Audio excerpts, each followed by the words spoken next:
I have the great pleasure now of being joined by Dr. Grace Elta, who is DDW Council Chair, a Herculean effort putting together this great meeting. Talk to me about some of the highlights. The highlights of DDW are really the latest in clinical research, the latest in basic research, and the latest in clinical practice.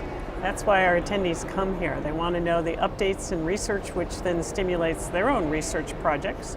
And they also want to know what's the latest in clinical practice for the majority of attendees who are clinicians. And that applies to their everyday practice and their care patients. Well, that marriage of the research and the basic science and being able to give their patients new options, I think, is so critical and really empowering for doctors. It is. And it's amazing how quickly fields change. You know, there's new treatments in hepatitis C, whole new pathways of how to manage those patients, new treatments in inflammatory bowel disease, and other very common diseases that clinicians need to immediately put into their practice to benefit their patients. And this is the exact place where they come to get those kind of updates. So you touched on it, some of the key things that are being talked about here and discussed. What do you think some of the other major sessions really are? I think from the research standpoint, the microbiome right now is getting tremendous focus.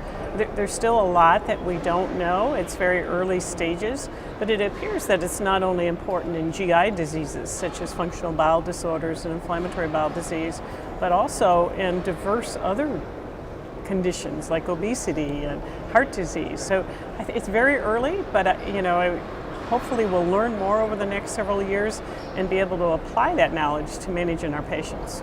And that's it. When you talk about some of these others, heart disease and obesity, not necessarily something that was really discussed earlier, but now finding out all of the interactions, I think, is really critical. Yes, I agree. So when attendees are leaving here, what do you want them to know or feel after having been here? I think that attendees, when they leave here, feel the excitement of the research and the energy of the whole meeting has tremendous energy. The excitement of learning, hearing lectures from experts, hearing diverse opinions of how to manage things. I think all of that is very exciting.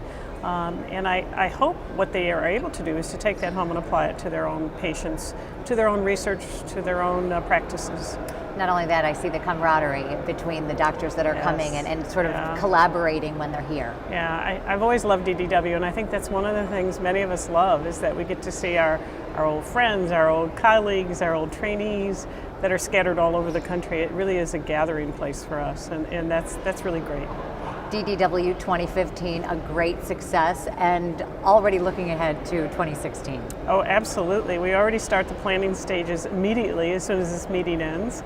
In a couple of weeks, we have a strategic planning meeting, DDW Council does, to decide, what can we do different, what should we do different, sort of in the big picture. And the program planners, which come from the 4 societies, are already starting to work on programming.